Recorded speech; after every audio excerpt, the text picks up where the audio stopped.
하겠습니다. 주권자의 명령이다. 헌재는 8대0 파면하라. 파면하라. 파면하라. 파면하라. 우리가 이긴다. 내란을 끝장내자. 끝장내자. 끝장내자. 끝장내자. 주권자의 명령이다. 만장일치 파면하라.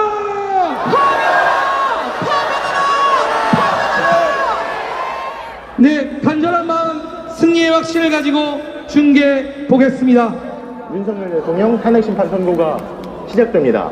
지금 들어오는 소식에 따르면 헌법재판관 그리고 이 관계자들이 전원이 입장한 상태라고 합니다. 네, 맞습니다. 변호인단도 다 자리에 앉았고요. 네. 네, 양측의 변호인 모두 다 자리에 앉았고 오늘 윤석열 대통령 측에서는 배보윤, 윤갑근, 차기환, 배진환 변호사가 심판정 가까운 항상 윤 대통령이 앉는 그 자리 쪽에 앉았다고 합니다. 국회 측에서도 마찬가지로 다 착석을 했는데 별다른 얘기는 서로 오고 가지 않고 입장을 기다리고 있는 상황입니다. 지금 이 헌재 앞 모여 계신 시민들이 좀 잠잠해 계시는 분위기네요. 잠잠하게 무언가를 기다리고 있는데 아마 저기서도 현재 이 탄핵 심판 선고 중계 방송을 보고 듣고 계시지 않을까 싶은데 10분을 남기지 않고 시민들이 목소리를 낮추고 현재 상황에 집중하고 계시는 것 같습니다. 저희 여기서 들리는 거는 MBC 뉴스 특보를 듣고 계시는 것 같네요. 현재 앞에 모여 계시는 시민들이 현재 대형 모니터에 MBC 뉴스 특보가 지금 방송이 되고 있다고 하네요. 네. 저분들이 다 MBC 지금 저희를 보고 소식을 접할 걸로 보입니다. 자, 이제 8분여 남았습니다. 탄핵 통과가 111일 만이고 국회에서 탄핵 소추안이 통과된 지 111일 만이고 비상계엄 122일 만에 드디어 헌재 탄핵 심판 선고가 나옵니다. 어떻게 보십니까? 국민들이 원하는 결론이 나올 거라고 믿어 의심하지 않습니다. 국민들이 원하는 결론이 나올 것이라고 믿어 의심치 않습니다. 우리 국민들이 이 피와 눈물로 만든 이 헌법 그리고 대한민국 국가공동체의 헌법에 맞는 네. 헌법재판소가 그런 결정을 할 것이라고 확신을 하고 있고요. 네. 헌법재판소야말로 우리 헌법을 수호유지하고 민주주의와 법치주의를 수호하는 최고의 보루입니다. 그리고 헌법재판관들은 헌법재판관의 헌법적 책무를 그러한 책무를 받은 사람들입니다. 그렇기 때문에 헌법재판관들이 대한민국의 헌법과 공동체를 결정할 중요한 결정이고 헌법재판소의 설립과 사실 저기 모여 계신 시민들과 헌법에 잘 따르고 법률 아래서 잘 살아가는 국민들이 있는데 헌법을 위배한 사람들이 소위 말하는 높은 분들인 경우가 계속 있었잖아요. 그리고 가령 헌법재판소가 결정을 내려도 따르지 않고 지금 이 상황이 계속 지속되고 있는데 이 헌법의 지엄함을 헌법재판소가 보여주고 법 아래 모든 사람이 있다. 모든 사람이 법 안에 평등하다는 걸 입증할 수 있을지 그 기로에 서 있습니다. 지금 굉장히 일들이 많았잖아요. 헌법을 따르지 않는 이 최고 공직자들이 이렇게 해도 되나? 난 대통령부터 시작해서 대통령 혐의가 있는 거지만 그 이후에 나오는 것들은 헌법재판소에서 이렇게 하라고 해도 하지 않고 헌법에서 어떻게 해야 된다고 얘기하는데도 그걸 지키지 않고 그걸 보는 국민들이 굉장히 허탈한 마음이고 답답한 마음이고 분노하는 심정이었는데 자, 이제 6분 남았습니다. 저희가 약 5분 정도 남기고서는 헌법재판소 대심판정이죠. 대심판정의 모습을 바로 연결해서 보여드리겠습니다. 대심판정에 어느 정도 인원이 들어가는지 혹시? 전체 인원은 좌석은 한 150석 정도로 예상이 되는데요. 150석이요? 예, 근데 관계자들이 최소한 40~50석을 차지하기 때문에 사실 일반 방청객이 요구하는 정도의 수용을 하기가 좀 어렵습니다. 그렇기 때문에 실질적으로는 이번에 지금 20명 정도의 일반 방청객만 수용을 했고, 지금 국회 소추위원단이나 국회 대리인단, 또 대통령의 대리인단까지도 40~50명 가까이 되기 때문에 상당히 좀 제한적이다라고 볼 수 있습니다. 분위기가 굉장히 150석 정도가 꽉 차 있겠군요. 자, 이 모여 계신 시민들이 숨죽인 채 이 탄핵심판 선고를 기다리고 계신데, 과연 12월 3일 이후 시작된 불면의 밤이 끝날 수 있을지, 헌법재판소 대심판정의 모습이, 이 시각 모습이 연결이 됐습니다. 현재 헌법재판관들은 아직 입장하지 않은 상태이며 결정으로 남아 있을 것이고, 서명도 끝났을 겁니다. 어떤 12월 7일과 12월 14일에 국회에서 탄핵 소추안 가결을 할 때도 이렇게 10분 남기고는 국회 앞에 모였던 시민들이 다 같이 기도하는 마음으로 이렇게 조용히 기다렸거든요. 네. 지금도 상당히 긴장된 마음, 저도 지금 제 손에 땀이 나는데 경건한 마음으로 기다리고 있을 거예요. 민주주의의 역사에 굉장히 큰 분기점, 헌법의 존재 의미를 잊지 않는, 헌법이 작동하고 힘이 있느냐를 보여주고, 헌법재판소의 존재 의의를 보여주는 그런 순간이 되겠습니다. 1987년 민주화 이후에 만들어진 헌법재판소, 그 전까지는 헌법위원회였나요? 그렇습니다. 헌법위원회 제도였고요. 17년 정도 사실상 유명무실한 아무것도 안 했었잖아요. 그렇습니다. 네. 그리고 1987년 민주화 이후에 헌법재판소가 들어섰고, 그 헌법재판소가 피로 값으로 산 한국의 민주주의, 대한민국의 민주주의의 민주화의 선물인데, 그 헌법재판소가 제 역할을 할 수 있을지. 지금 화면으로 표정들이 보이네요. 국회의원들 표정이 보이죠? 상당히 밝은 표정으로 대화를 나누고 있는데요. 이준석 의원, 최기상 의원, 박범계 의원 등이 대화를 나누고 있고, 그 뒤에 박선원 의원, 김기표 의원 등이 앉아있는 모습이 화면에 잡히고 있습니다. 그 앞에 기자들이 앉아있습니다. 더 먼 편으로 갈까? 국민의원들 모습 보였고요. 이 화면 아래에 있는 분들이 대통령 피청구인 측 대리인단으로 보이고, 네.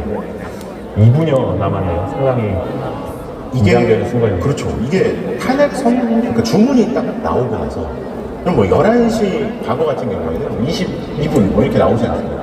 그러면 그 시각을 딱 기점으로 효력이 그렇습니다. 이 파면이 되느냐 혹은 직무에 복귀하느냐가 그 시간을 기준으로 정해집니다. 그렇습니다. 주문 선고가 끝나는 즉시 바로 효력이 발생합니다.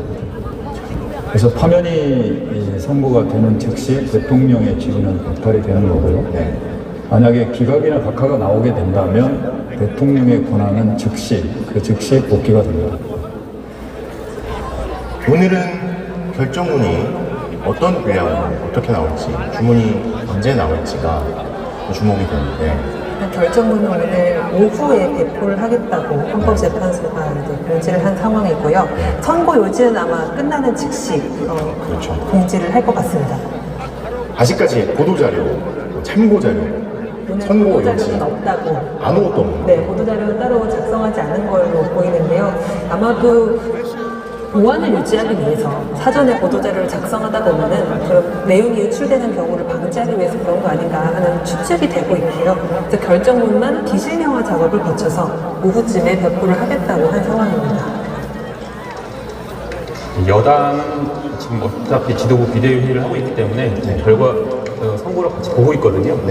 결과가 나오면 그 자리에서 바로 입장을 내겠다, 이렇게 공지를 조금 전에 했다고 하고요. 민주당도 지금 지도부 회의 중인데 어차피 다 보고 있으니까 입장은, 여야 정치권 입장은 바로 나올 걸로 보입니다. 수많은 시민들이 헌재 앞에서 숨죽인 채 이 결과를 기다리고 있고, 또 수많은 시민들이 헌재학교 오지 않았더라도 일을 놓고 이 방송을 보겠다고 하시는 분들도 굉장히 많으시더라고요. 역사적인 순간이니까. 네, 학교에서 보는 학생들도 있고 학교를 가지 않고 보는 학생들도 있고, 지금 세대와 이 미래 세대 또 자녀들에게 헌법이 어떻게 작동하는지를 헌법재판소가 어떤 결정을 통해서 보여줄 것인지. 자, 이제 탄핵 심판 선고까지 10초 정도 남기고 헌법재판관들이 입장하고 있습니다.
지금부터 2024 헌납 8 대통령 윤석열 탄핵 사건에 대한 선고를 시작하겠습니다. 먼저 적법 요건에 관하여 살펴보겠습니다. 이 사건 계엄 선포가 사법심사의 대상이 되는지에 관하여 보겠습니다. 고위공직자의 헌법 및 법률 위반으로부터 헌법 질서를 수호하고자 하는 탄핵 심판의 취지를 고려하면 이 사건 계엄 선포가 고도의 정치적 결단을 요하는 행위라 하더라도 그 헌법 및 법률 위반 여부를 심사할 수 있습니다. 국회 법사위 조사 없이 이 사건 탄핵 소추안을 의결한 점에 대하여 보겠습니다. 헌법은 국회의 소추 절차를 입법에 맡기고 있고, 국회법은 법사위 조사 여부를 국회의 재량으로 규정하고 있습니다.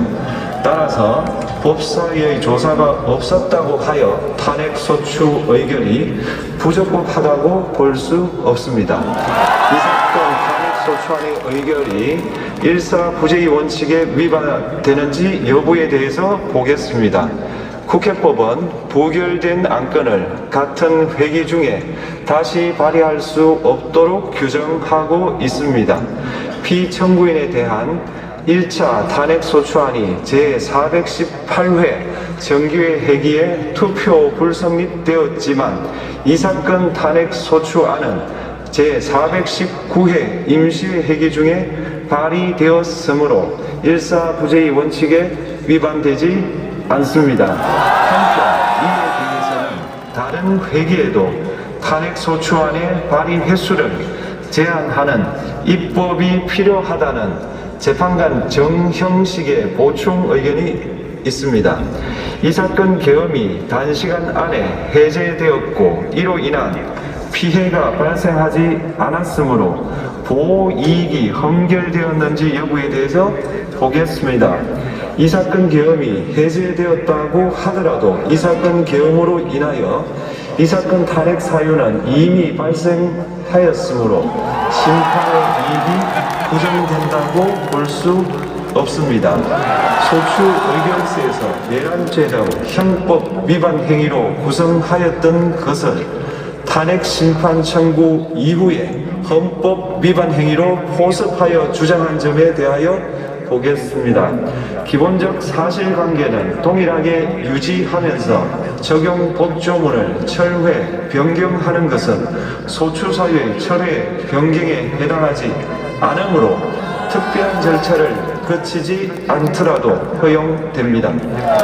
피청구인은 소추사유에 뇌란죄 관련 부분이 없었다면 의결 정족수를 충족하지 못하였을 것이라고 주장하지만 이는 가정적 주장에 불과하며 객관적으로 뒷받침할 만한 근거도 없습니다. 대통령의 지위를 탈취하기 위하여 탄핵 소추권을 남용하였다는 주장에 대하여 보겠습니다. 이 사건 탄핵 소추안의 의결 과정이 적법하고 피소추자의 헌법 또는 법률 위반이 일정 수준 이상 소명되었으므로 탄핵 소추권이 남용되었다고 볼 수 없습니다.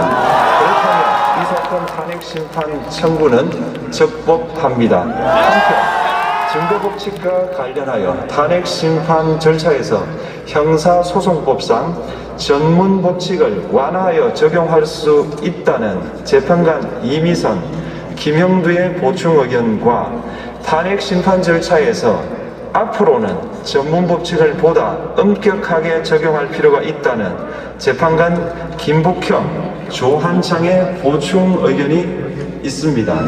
다음으로 피청구인이 직무집행에 있어 헌법이나 법률을 위반하였는지 피청구인의 법 위반 행위가 피청구인을 파면할 만큼 중대한 것인지에 관하여 살펴보겠습니다. 우선 소추 사유별로 살펴보겠습니다. 1. 이 사건 계엄 선포에 관하여 보겠습니다. 헌법 및 계엄법에 따르면 비상계엄 선포의 실체적 요건 중 하나는 전시, 사변 또는 이에 준하는 국가 비상사태로 저가 교전 상태에 있거나 사회 질서가 극도로 교란되어 행정 및 사법 기능의 수행이 현저히 곤란한 상황이 현실적으로 발생하여야 한다는 것입니다. 피청구인은 야당이 다수 의석을 차지한 국회의 이례적인 탄핵소추 추진, 일방적인 입법권 행사 및 예산삭감 시도 등의 전횡으로 인하여 위와 같은 중대한 위기사항이 발생하였다고 주장합니다. 피청구인의 취임 후 이 사건 계엄 선포 적응까지 국회는 행안부 장관, 검사, 방통위위원장, 감사원장 등에 대하여 총 22건의 탄핵소추안을 발의하였습니다. 이는 국회가 탄핵소추 사유의 위헌, 위법성에 대해 숙고하지 않은 채 법 위반의 의혹에만 근거하여 탄핵심판 제도를 정부에 대한 정치적 압박 수단으로 이용하였다는 우려를 낳았습니다. 그러나 이 사건 계엄 선포 당시에는 검사 1인 및 방통위 위원장에 대한 탄핵심판 절차만이 진행 중이었습니다.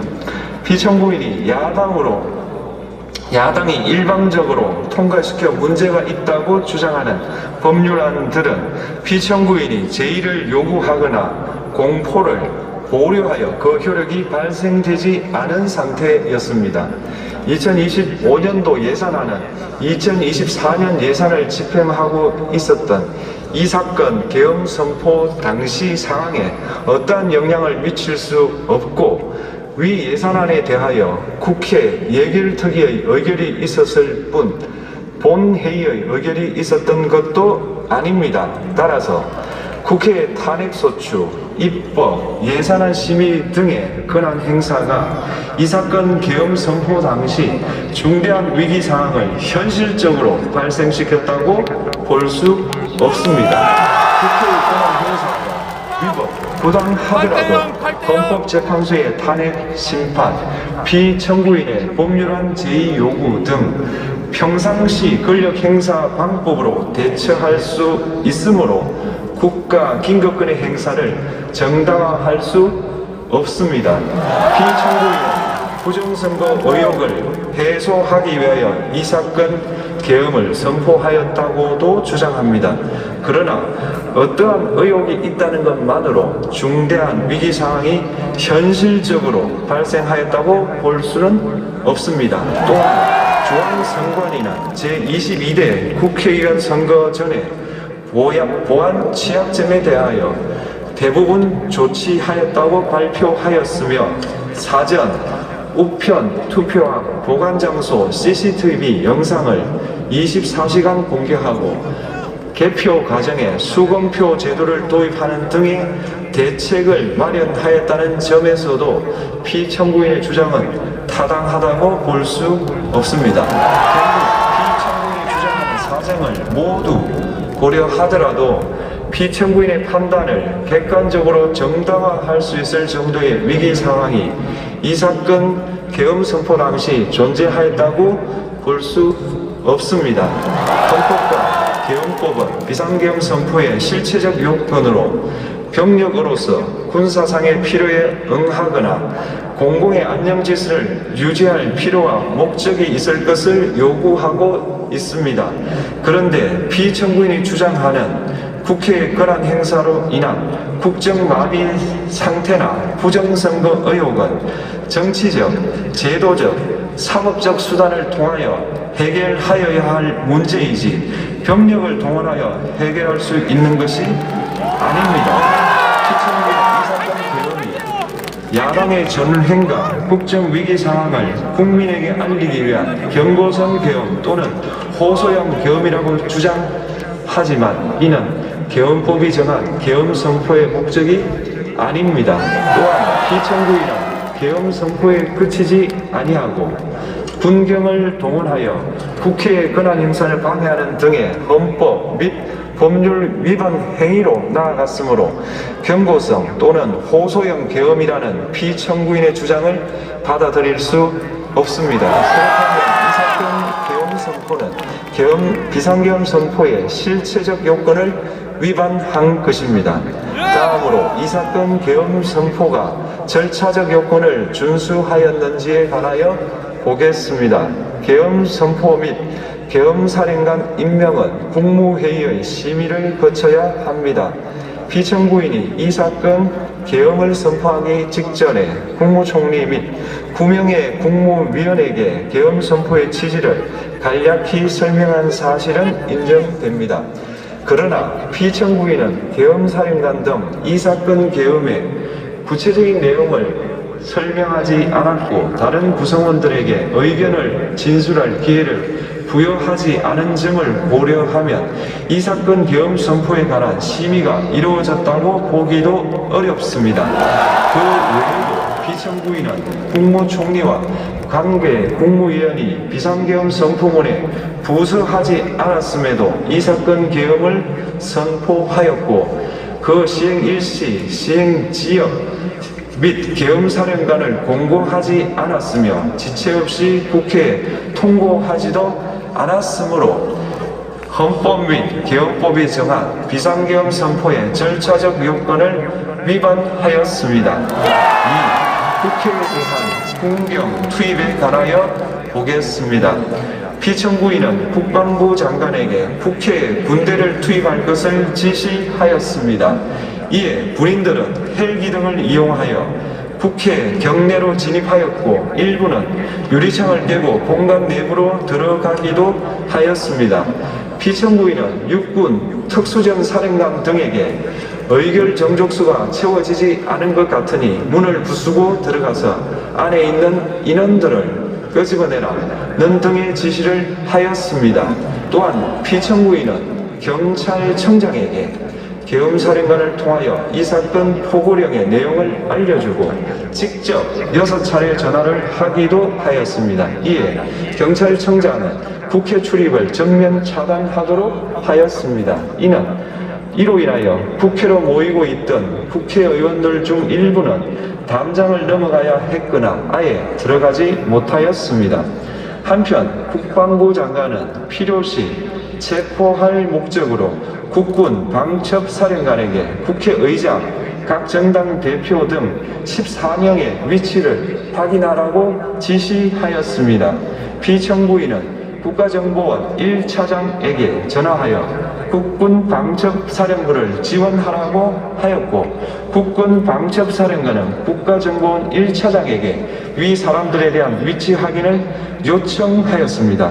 이와 같이 피청구인은 군경을 투입하여 국회의원의 국회 출입을 통제하는 한편 이들을 끌어내라고 지시함으로써 국회의 권한 행사를 방해하였으므로 국회에 계엄 해제 요구권을 부여한 헌법 조항을 위반하였고 국회의원의 심의 표결권, 불체포 특권을 침해하였습니다. 또한 각 정당의 대표 등에 대한 위치 확인 시도에 관여함으로써 정당 활동의 자유를 침해하였습니다. 피청구인은 국회의 권한 행사를 막는 등 정치적 목적으로 병력을 투입함으로써 국가 안전보장과 국토방위를 사명으로 하여 나라를 위해 봉사하여 온 군인들이 일반 시민들과 대치하도록 만들었습니다. 이에 피청구인은 국군의 정치적 중립성을 침해하고 헌법에 따른 국군 통수 의무를 위반하였습니다. 3. 이 사건 포고령 발령에 관하여 보겠습니다. 피청구인은 이 사건 포고령을 통하여 국회, 지방의회, 정당의 활동을 금지함으로써 국회에 계엄 해제 요구권을 부여한 헌법조항, 정당 제도를 규정한 헌법조항, 대의민주주의 권력분리 원칙을 위반하였습니다. 비상계엄 하에서 기본권을 제한하기 위한 요건을 정한 헌법 및 계엄법 조항, 영장주의를 위반하여 국민의 정치적 기본권, 단체 행동권, 직업의 자유를 침해하였습니다. 4. 중앙선관위에 대한 압수수색에 관하여 보겠습니다. 피청구인은 국방부 장관에게 병력을 동원하여 선관위의 전산 시스템을 점검하라고 지시하였습니다. 이에 따라 중앙선관위 청사에 투입된 병력은 출입 통제를 하면서 당직자들의 휴대전화를 압수하고 전산 시스템을 촬영하였습니다.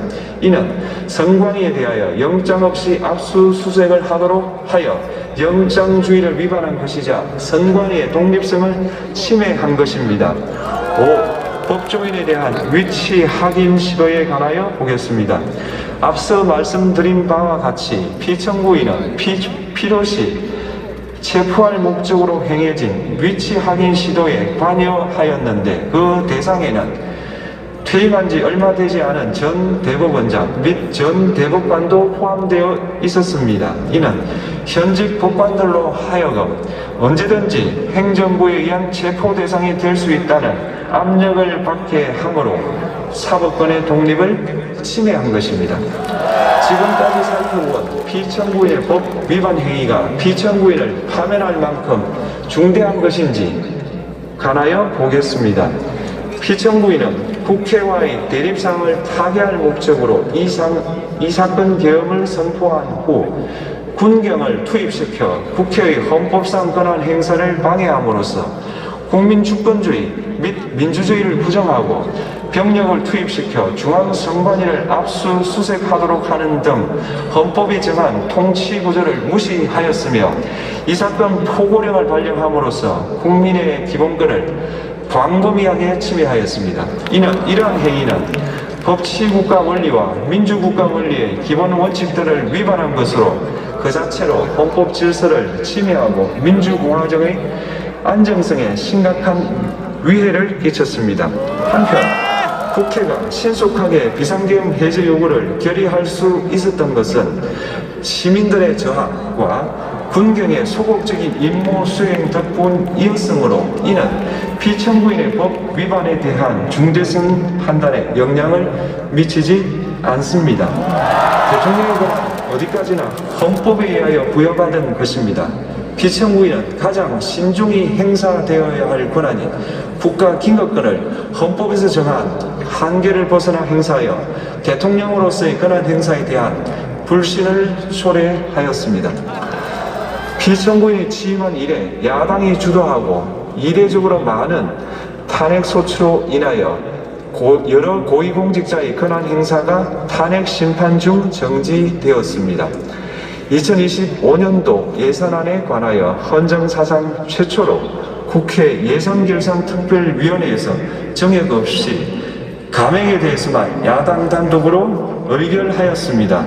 피청구인이 수립한 주요 정책들은 야당의 반대로 시행될 수 없었고 야당은 정부가 반대하는 법률안들을 일방적으로 통과시켜 피청구인의 제2 요구와 국회의 법률안 의결이 반복되기도 하였습니다. 그 과정에서 피청구인은 야당의 전횡으로 국정이 마비되고 국익이 현저히 저해되어 가고 있다고 인식하여 이를 어떻게든 타개하여야만 한다는 막중한 책임감을 느끼게 되었을 것으로 보입니다. 피청구인이 국회의 권한 행사가 권력 남용이라거나 국정 마비를 초래하는 행위라고 판단한 것은 정치적으로 존중되어야 합니다. 그러나 피청구인과 국회 사이에 발생한 대립은 일방의 책임에 속한다고 보기 어렵고 이는 민주주의 원리에 따라 해소되어야 할 정치의 문제입니다. 이에 관한 정치적 견해의 표명이나 공적 의사결정은 헌법상 보장되는 민주주의와 조화될 수 있는 범위에서 이루어져야 합니다. 국회는 소수 의견을 존중하고 정부와의 관계에서 관용 그리고 자제를 전제로 대화와 타협을 통하여 결론을 도출하도록 노력하였어야 합니다. 피청구인 역시 국회의 대표인 국회를 협치의 대상으로 존중하였어야 합니다. 그럼에도 불구하고 피청구인은 국회를 배제의 대상으로 삼았는데 이는 민주정치의 전제를 허무는 것으로 민주주의와 조화된다고 보기 어렵습니다. 피청구인은 국회의 권한 행사가 다수의 횡포라고 판단했다 하더라도 헌법이 예정한 자구책을 통해 견제와 균형이 실현될 수 있도록 하였어야 합니다. 피청구인은 취임한 때로부터 약 2년 후에 치러진 국회의원 선거에서 피청구인이 국정을 주도하도록 국민을 설득할 기회가 있었습니다. 그 결과가 피청구인의 의도에 부합하지 않더라도 야당을 지지한 국민의 의사를 배제하려는 시도를 하여서는 안 되었습니다. 그럼에도 불구하고 피청구인은 헌법과 법률을 위반하여 이 사건 계엄을 선포함으로써 국가 긴급권 남용의 역사를 재현하여 국민을 충격에 빠뜨리고 사회, 경제, 정치, 외교, 전반 전 분야의 혼란을 야기하였습니다. 국민 모두의 대통령으로서 자신을 지지하는 국민을 초월하여 사회 공동체를 통합시켜야 할 책무를 위반하였습니다.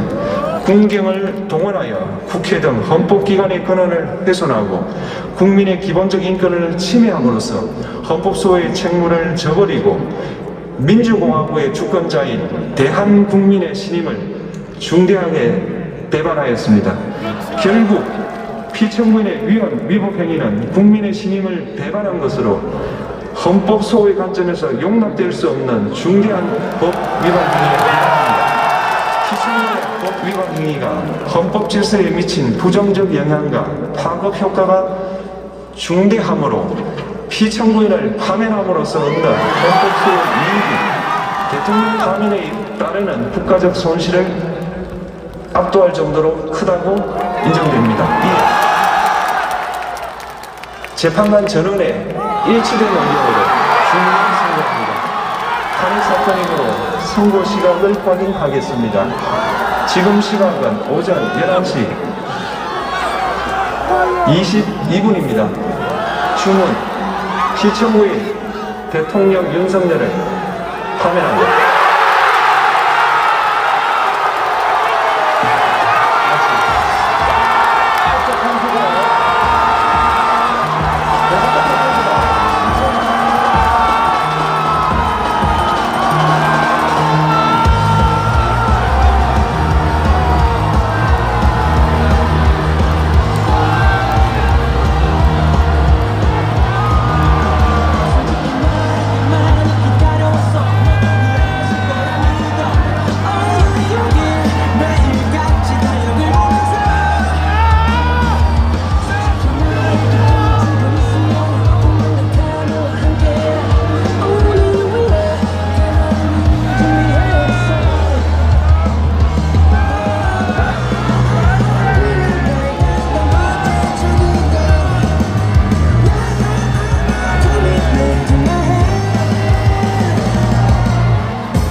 주권자 시민의 승리입니다.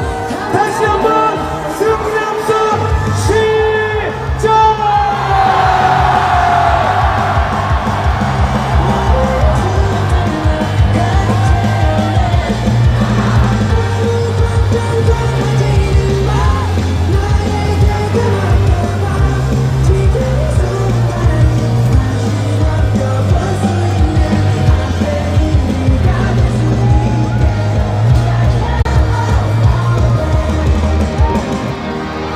너무나 좋으시죠? 우리가 이겼습니다. 승리 함성 시작!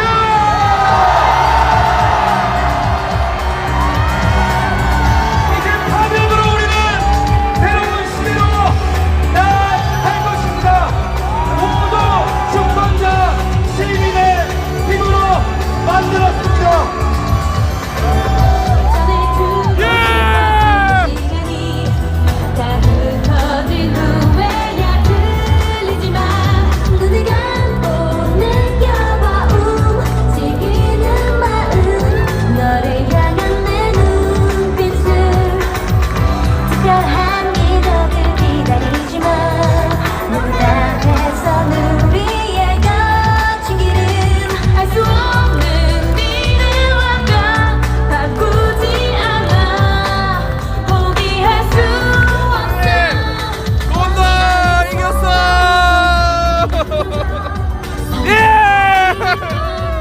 를 기다렸다!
민주주의가 승리했다! 주권자가 승리했다!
시작!